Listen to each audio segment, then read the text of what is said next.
Boa noite a todos. Sejam todos bem-vindos a essa nossa casa de oração e de acolhimento. Para iniciar os trabalhos dessa noite, eu convido a todos, então, a ficar em posição confortável e elevar o nosso pensamento a Deus, em oração, agradecendo e pedindo o amparo e a proteção para todos os dias da nossa existência, na execução das nossas tarefas que são confiadas. Pedimos que o amor do Cristo esteja sempre em nossos corações, nos dando força, coragem e discernimento, para que possamos vencer as nossas imperfeições, mantendo sempre o bom ânimo e a perseverança diante das lutas, para que assim, amparados e protegidos pelo Teu amor, possamos seguir firmes o nosso caminho de aprendizado e evolução, rogando a proteção da espiritualidade maior. Iniciamos os trabalhos dessa noite. Que a paz do Cristo permaneça conosco. Que assim seja.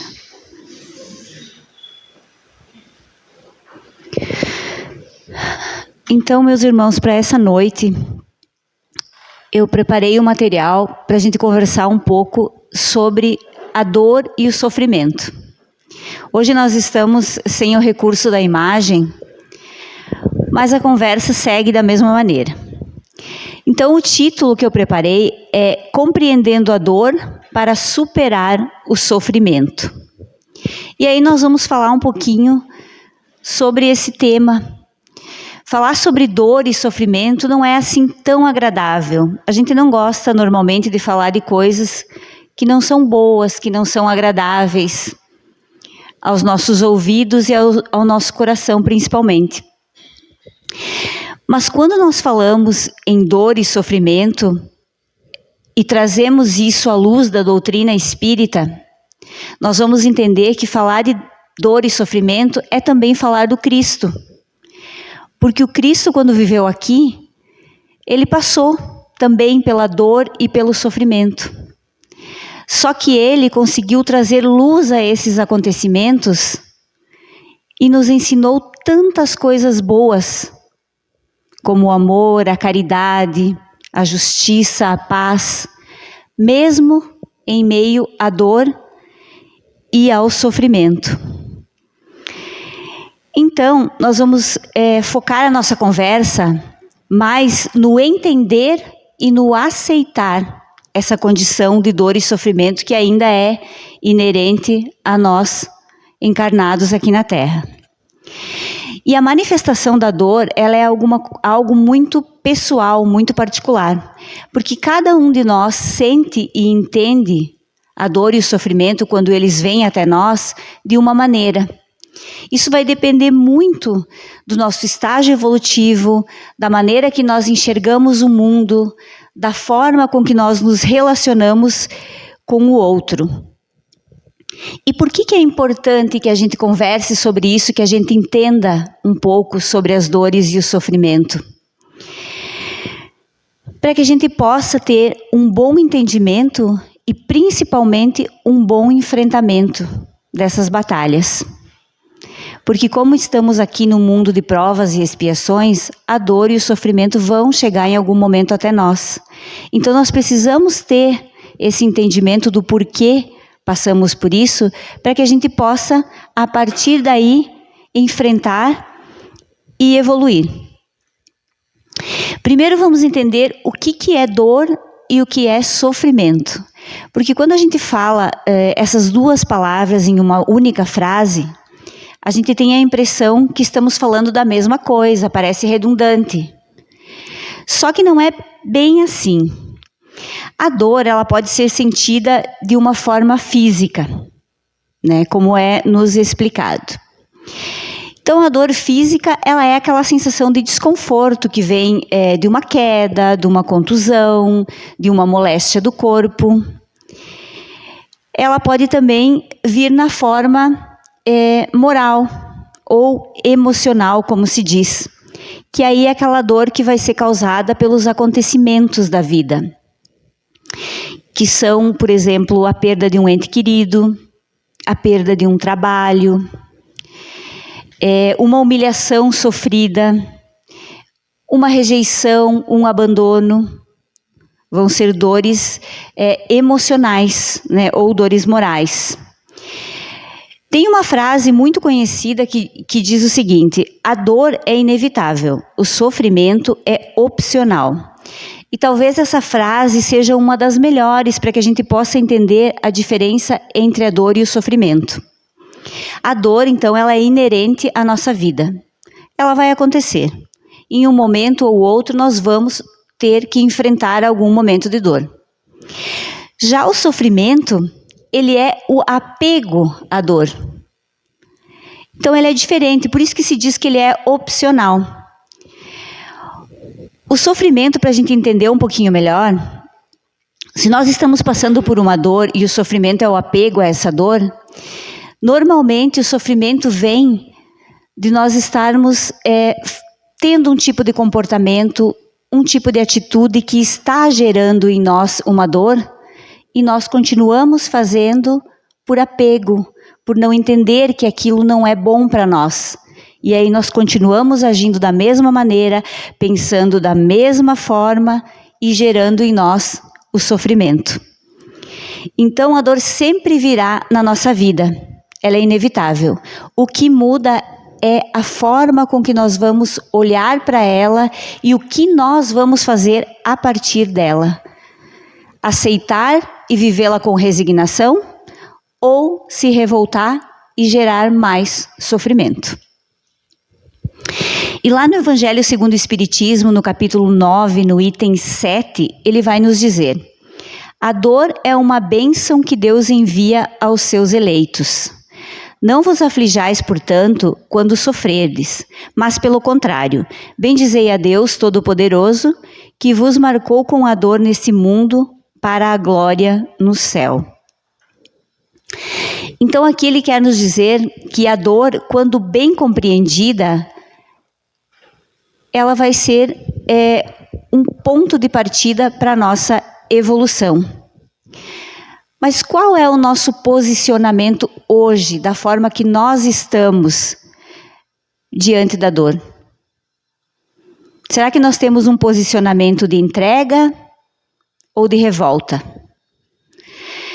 Será que nós queremos a cura imediata ou nós estamos aceitando o tempo que é necessário para a resolução de um problema?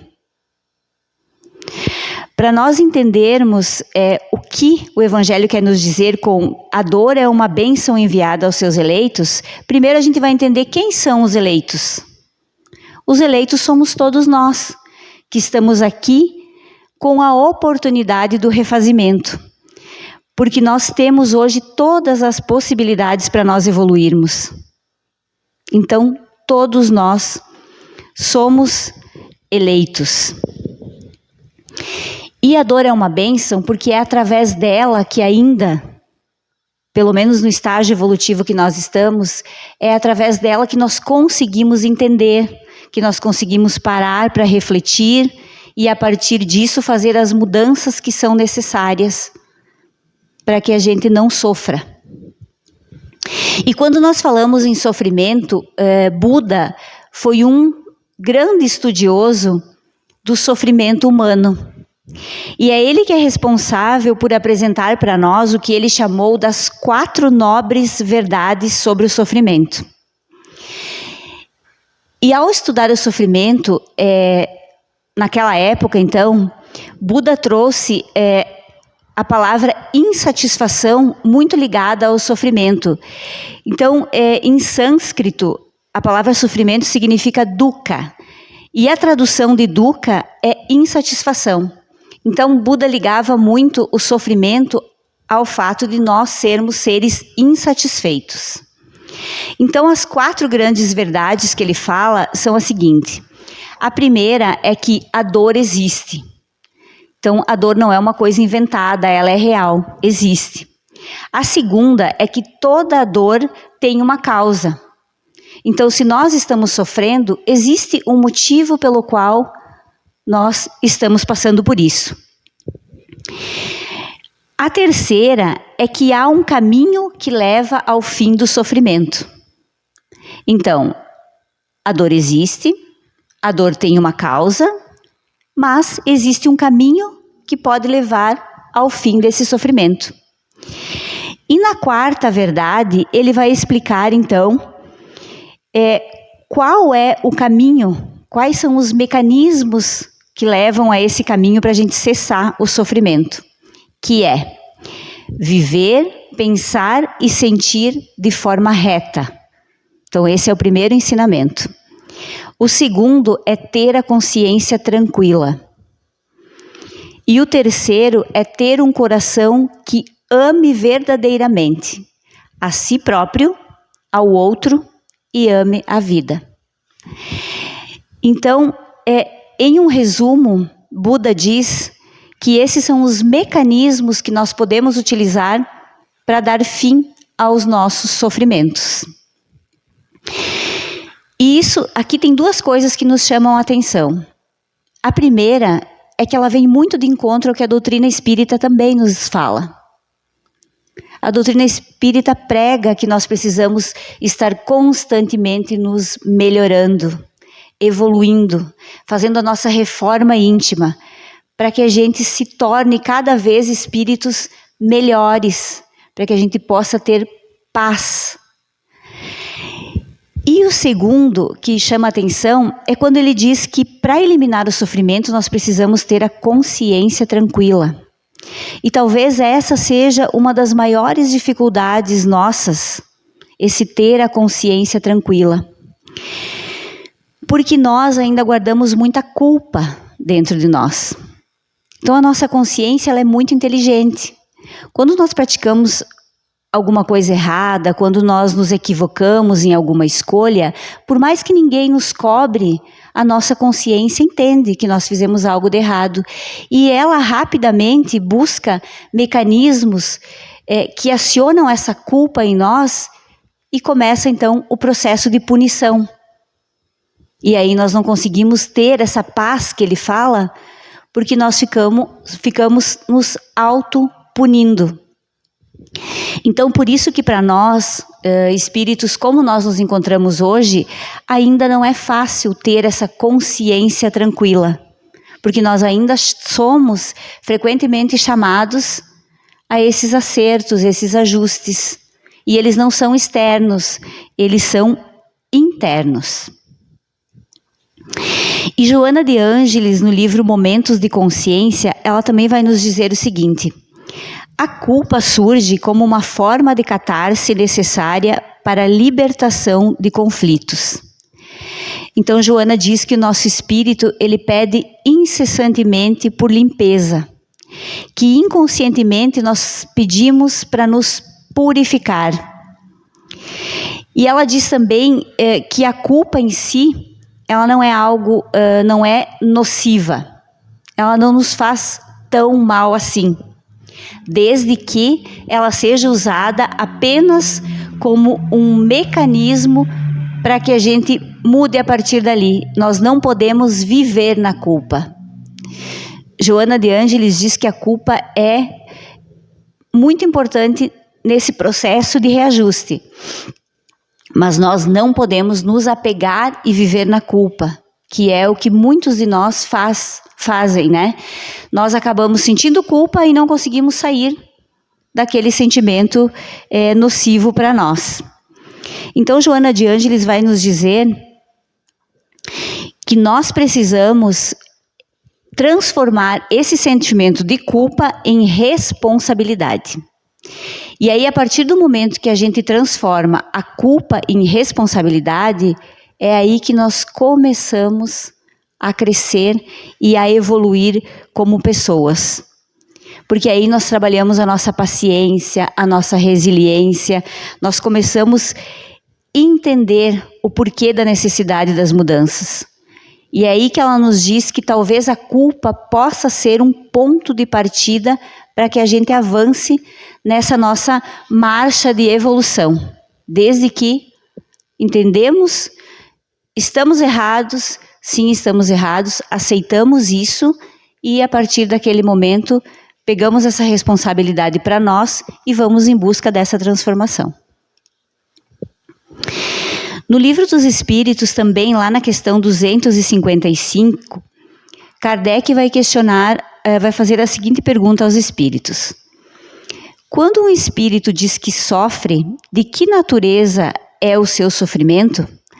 E a resposta dos espíritos é angústias morais que o torturam mais dolorosamente do que todos os sofrimentos físicos.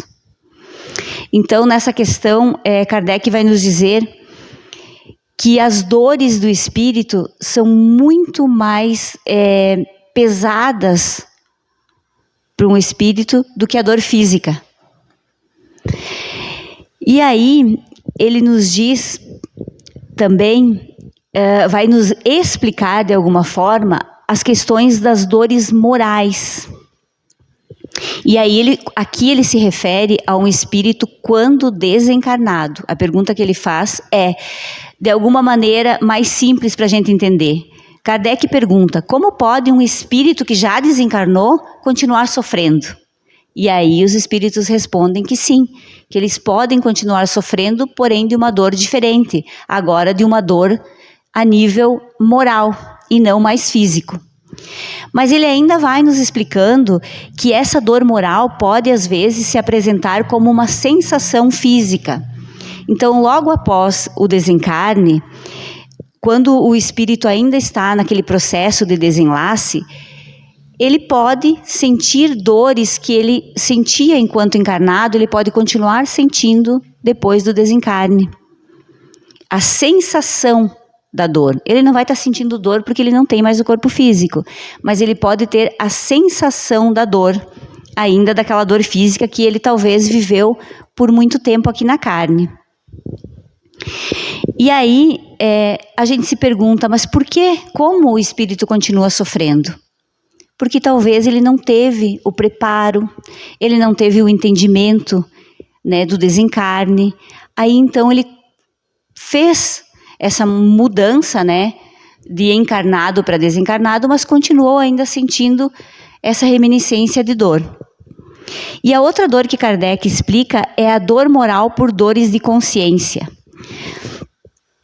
Então ele vai dizer que o espírito experimenta as dores que provêm de sentimentos, isso também após o desencarne.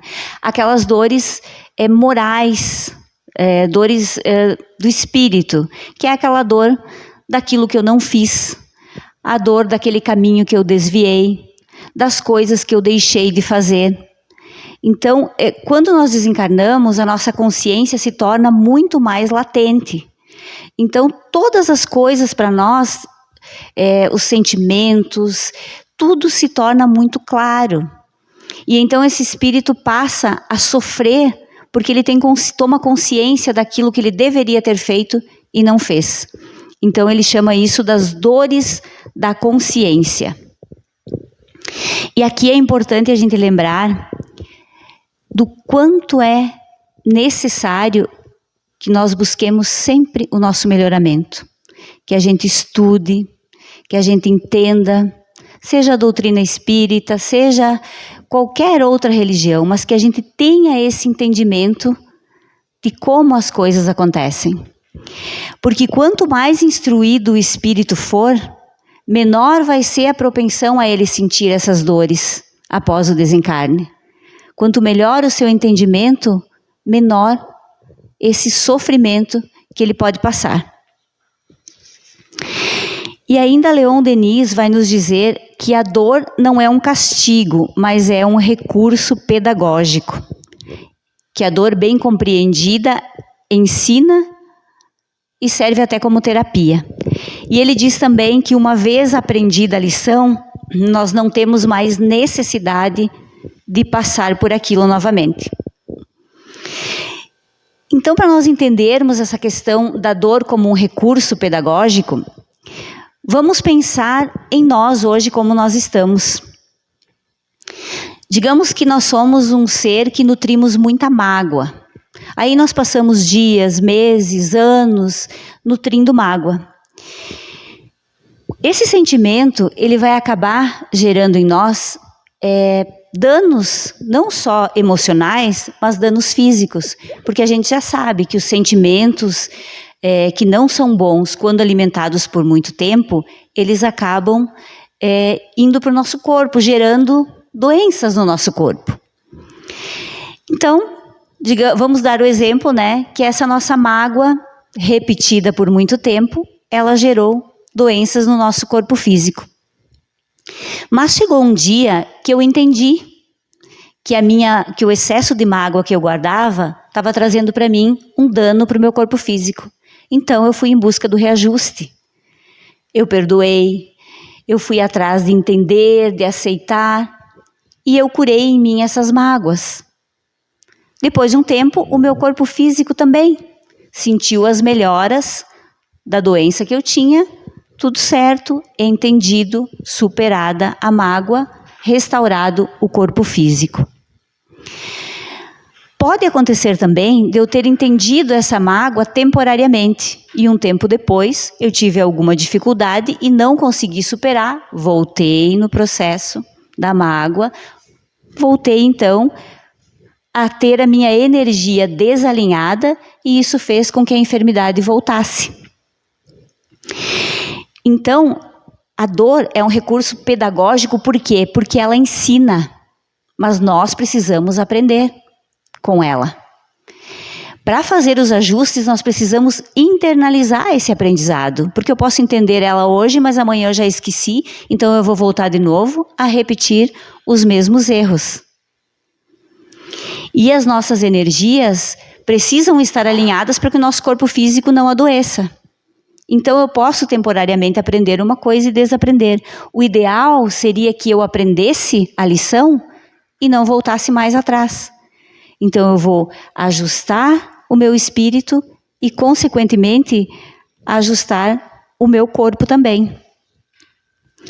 Então a pergunta que nós precisamos nos fazer é: quais são hoje as dificuldades que entravam a minha marcha? O que eu preciso reformular em mim? Para que eu possa alinhar os meus pensamentos e os meus sentimentos. E evite que as dores da minha alma também venham a refletir no meu corpo. Tem uma parábola que eu ouvi em uma palestra de um médico especialista em saúde mental, que também é um espírita. E ele conta uma parábola do Cristo muito linda, que fala de uma mulher que não conseguia andar, paralítica. Então ele conta que Jesus estava lá pregando em Cafarnaum sobre um barco e uma multidão se ajuntava, pessoas que não podiam andar, que não conseguiam enxergar, muitas pessoas escutavam o Cristo. E em especial essa mulher que não conseguia andar, e os seus amigos tinham levado ela até lá. Terminada a pregação, o Cristo começou a conversar com as pessoas que estavam lá. Abraçou alguns, curou outros, confortou outros, e assim foi caminhando. E essa mulher se aproximou dele e imediatamente pediu para conversar com o Cristo e explicar o que ela sentia. E aí então Jesus chegou até ela e disse: "O que eu posso fazer por você, minha filha?" E ela imediatamente começou a contar para ele das suas dores, que ela não conseguia andar há mais de 5 anos e que ninguém descobria o motivo da paralisia que ela sofreu. E que ela queria muito, com todo o coração, ela queria voltar a andar. E o Cristo olhou nos olhos dela e ficou por alguns minutos sem falar nada, olhou demoradamente no fundo dos seus olhos. E quando ele esboçou uma palavra, ele disse: "Filha, andar para você não é a coisa mais importante, mas eu te darei algo maior." E o Cristo continuou andando e foi pela multidão e ela ficou. Só que essa mulher foi tomada de uma tristeza e de uma revolta tão grande que ela não quis mais permanecer ali. Então ela pediu que os amigos dela a levassem de volta para casa. Chegando em casa, ela não conseguia soltar essa raiva, esse sentimento de revolta. Por que o Cristo não havia feito nada por ela? Se ele tinha curado tantas pessoas, escutava tantas pessoas, trazia conforto, por que para ela ele não tinha feito nada? E o que seria esse algo maior que ele falava? Ela não conseguia entender. Então, passado um tempo, ela não procurou mais Jesus e tentava entender o que tinha acontecido. Passada essa revolta, ela pensou, eu vou voltar a procurar o Cristo. Só que dessa vez eu não vou pedir nada para ele. Eu vou só escutar os seus ensinamentos e tentar entender o que ele quis me dizer. E assim ela fez. Começou novamente a seguir Jesus em todos os lugares onde ela podia, escutava as suas pregações, tentava entender, levava para o coração aquelas palavras, e assim ela foi indo por muito tempo. Até que um dia, ela escutando as palavras de Jesus, ela pensou, eu preciso fazer alguma coisa. Tem tanta gente que gostaria de estar aqui ouvindo e não pode, porque está doente, porque não tem ninguém que traga até aqui, porque está desamparado, porque não consegue vir ao encontro de Jesus. O que eu posso fazer? E ela se determinou que então, a partir daquele dia, ela iria às pregações de Jesus, escutaria o que ele falou e começaria a passar isso para outras pessoas que estavam doentes e que não podiam, que não tinham a oportunidade de estar escutando Jesus. E foi o que ela fez. A partir dali, ela começou a andar em todas as aldeias, as redondezas, aonde ela podia ir, ela começou a ir e pregar como Cristo, levar a palavra dele, levar a palavra de conforto, de ânimo. E nesse processo ela conheceu muitas pessoas e a vida dela mudou muito. E aí chegou um dia que ela se perguntou, poxa, mas eu não sinto mais tanta vontade de andar. Parece até que eu não preciso mais andar, porque eu encontrei um outro sentido para a minha vida. E aí naquele dia, ela chorou emocionada porque ela entendeu o que o Cristo disse. Ela entendeu que ela tinha um propósito maior. E entendeu também que se naquela ocasião, lá anos atrás, Jesus tivesse curado ela da paralisia, talvez ela não teria aprendido tantas coisas maravilhosas que ela aprendeu com aquela limitação. Ela tinha amigos que a levavam em todos os lugares, e isso já era uma bênção. E ela tinha o poder da palavra, de falar, de pregar também. Então, ela entendeu o que o Cristo quis dizer, que tinha para ela uma coisa bem maior.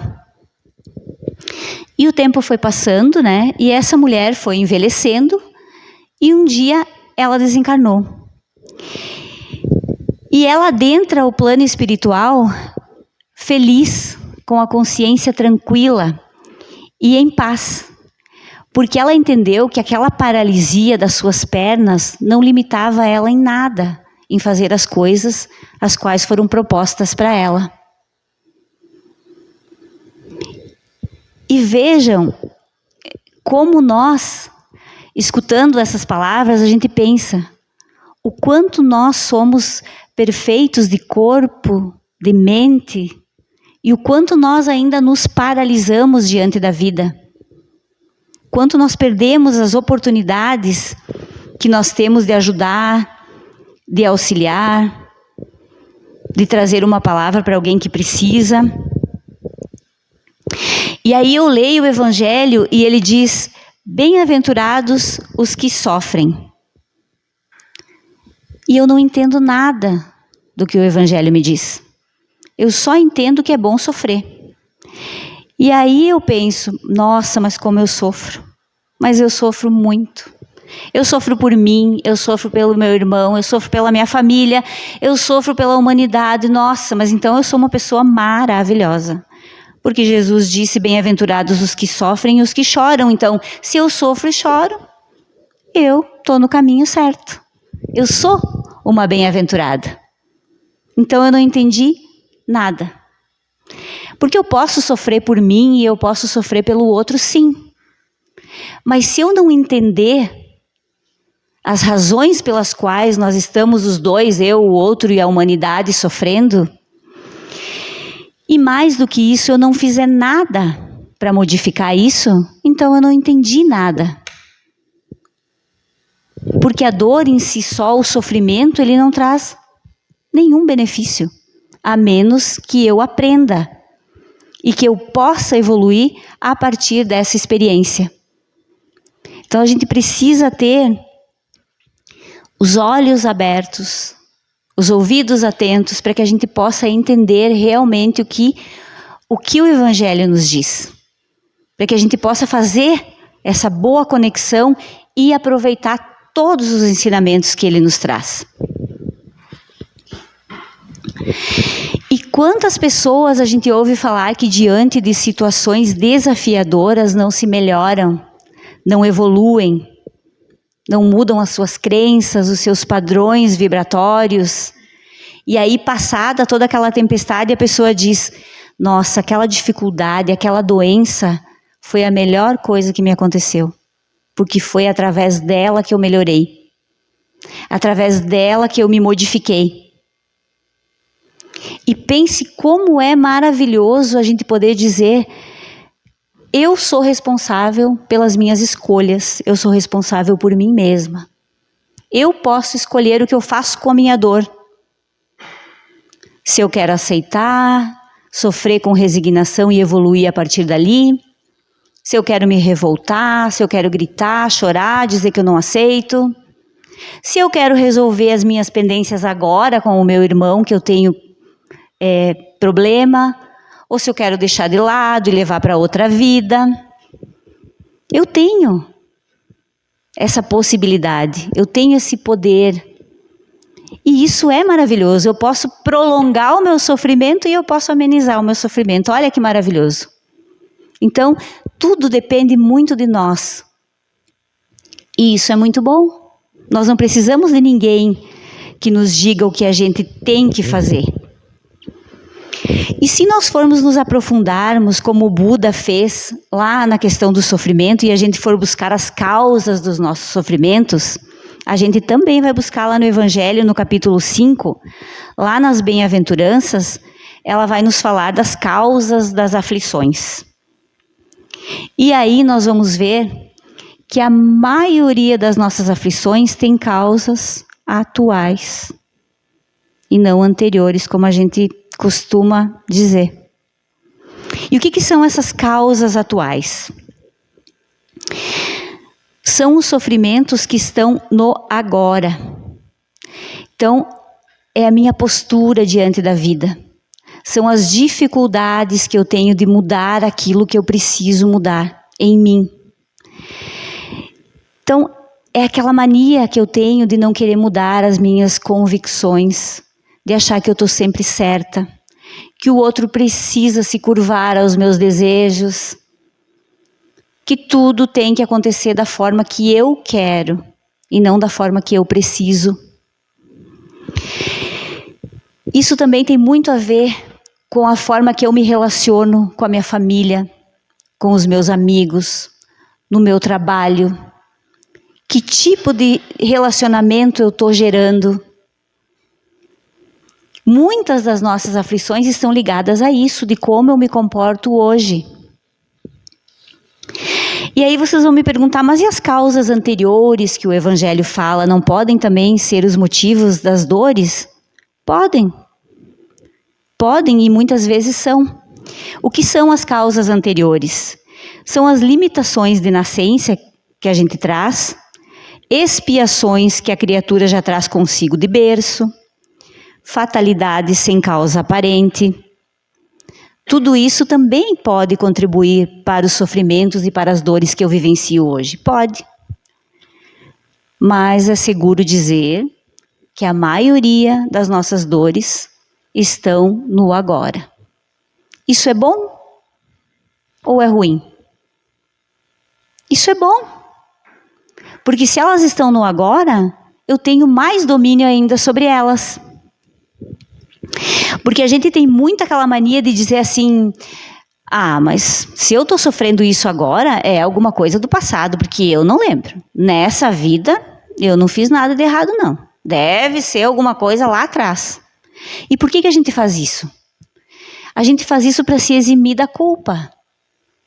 Porque quando eu digo isso, eu estou querendo dizer, se eu não sei, se eu não fui informada, eu não tenho a obrigação de mudar. Eu não tenho consciência disso.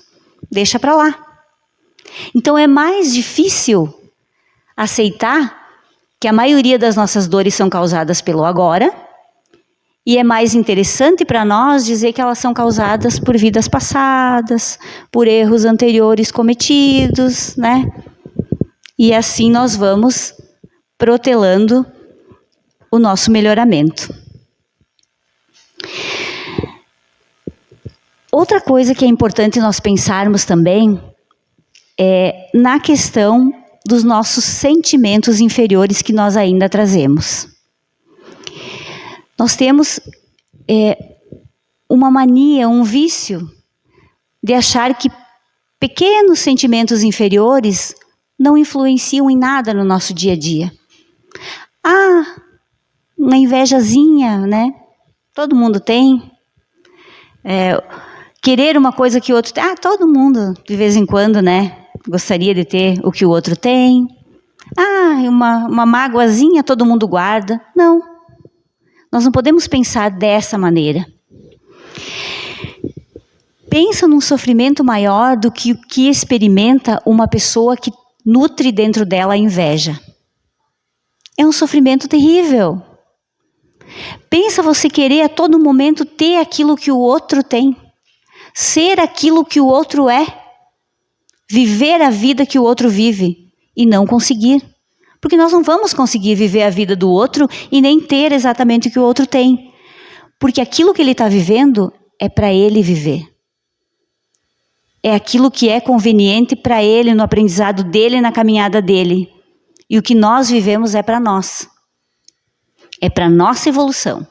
Nós estamos passando por aquilo que nós precisamos passar. E o outro por aquilo que ele precisa também. Então, o sofrimento da inveja, ele deve ser realmente muito pesado. E aí, o que nós devemos fazer para começar a mudar isso? Nós precisamos pensar, qual é a dor que eu trago hoje? Qual que é a mazela mais latente na minha vida? Porque a gente tem muitas coisas ainda para melhorar. Mas assim, o que acontece comigo com frequência que eu preciso colocar luz nisso e ir mudando?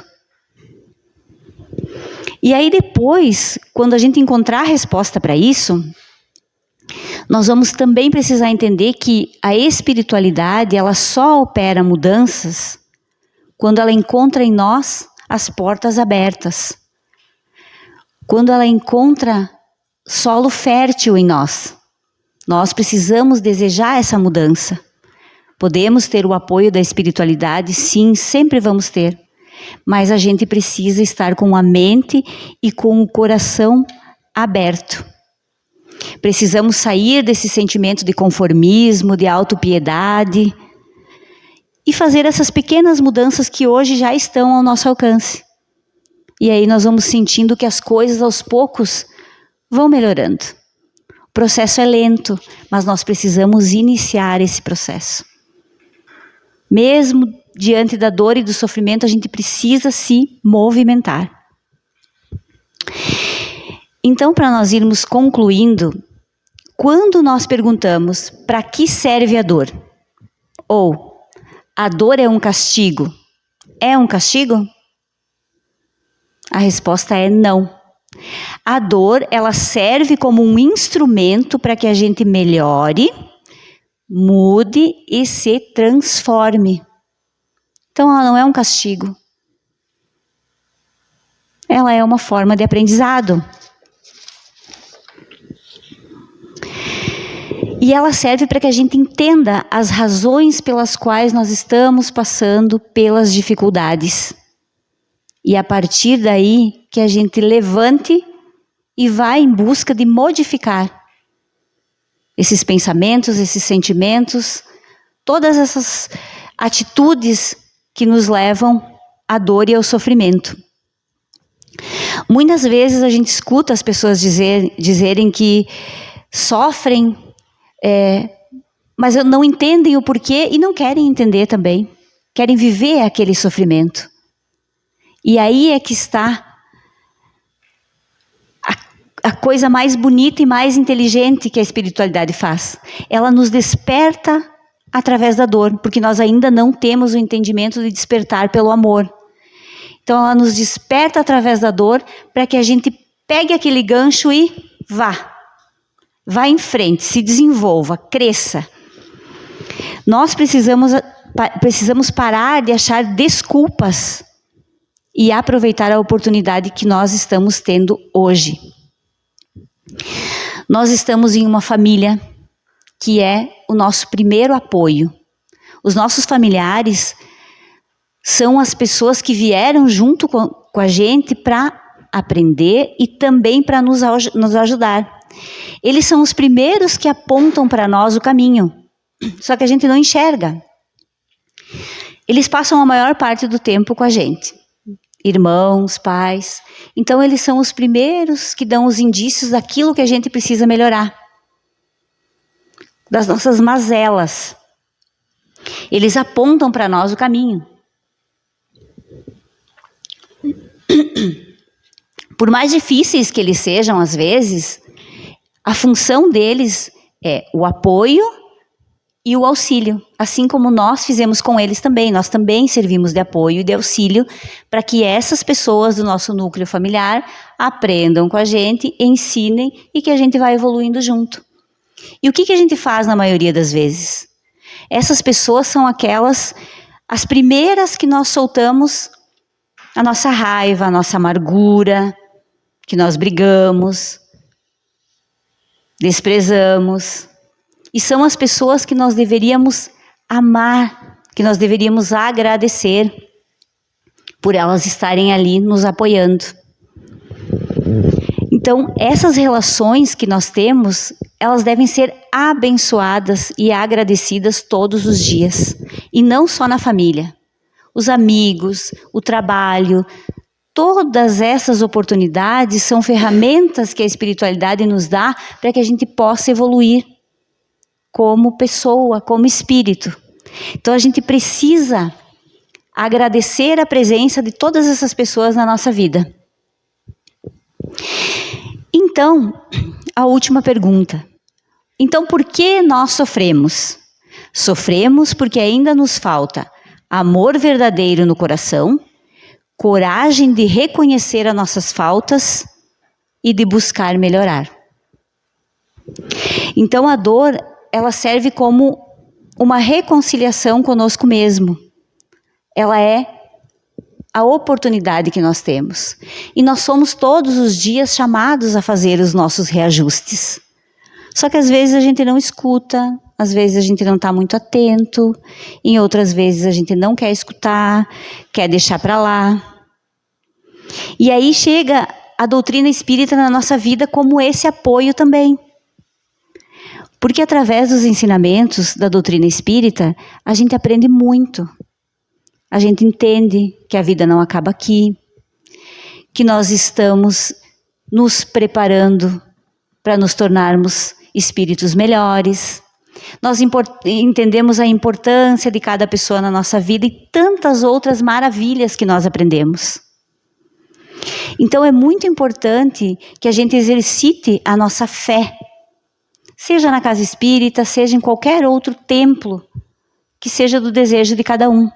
Mas é muito importante que a gente mantenha a nossa fé, que a gente continue sempre em oração, fazendo a conexão com a espiritualidade, pedindo amparo. Nós sempre vamos ser amparados. Mas nós precisamos sair desse sentimento de derrota, de dor, que às vezes nós nos colocamos.